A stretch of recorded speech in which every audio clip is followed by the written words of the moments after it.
नमस्कार मित्रों, आज मैं आपसे एक महत्वपूर्ण जानकारी शेयर करना चाह रहा हूं। आप सभी जानते हैं कि आजकल बहुत ही चर्चा का विषय बना हुआ है कि एआई के आने से बहुत से लोगों की नौकरियां जा रही हैं, जाएंगी।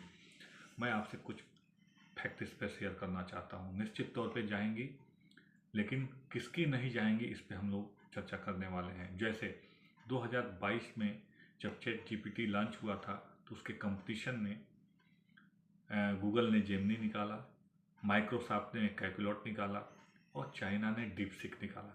तो आजकल एआई के सेक्टर में एक तगड़ा कंपटीशन चल रहा है। कुछ अगर हम कंपनियों के सीईओ की बात करें, जिसमें ओपन एआई,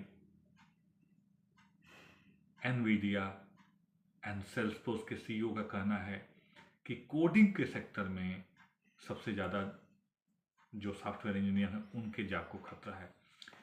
बिल गेट्स का क्या कहना है? बिल गेट्स ने अभी हाल ही में क्या कहा है कि 3 क्षेत्रों में काम करने वाले लोगों की नौकरियां नहीं जाएंगी। तो मैं वही आप तक पहुंचाना चाह रहा हूं। पहला है बायोलॉजिस्ट। बायोलॉजिस्ट की जो एक्सपर्ट हैं उनकी नौकरी को खतरा नहीं है। ये अलग बात है कि एआई टूल्स के माध्यम से हम बीमारियों का पता लगा सकते हैं, लेकिन जहाँ क्रिएटिविटी की बात होती है वहाँ पे एआई काम नहीं करता।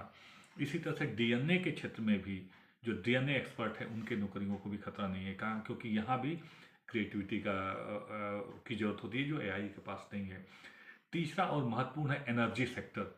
एनर्जी सेक्टर को जो एक्सपर्ट हैं उनकी भी नौकरी को खतरा नहीं है, क्योंकि इसको हम ऑटोमेटेड नहीं कर सकते।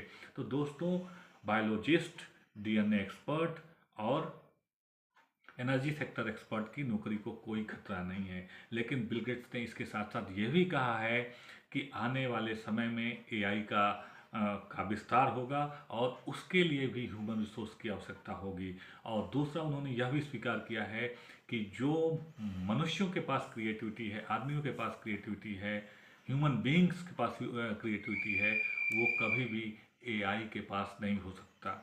तो रिप्लेस होंगी, लेकिन अगर आप एआई के साथ एक्सपर्ट बन करके अपना प्रयोग करते हैं तो आपको डरने की ज़रूरत नहीं है। Thank you very much. नमस्कार।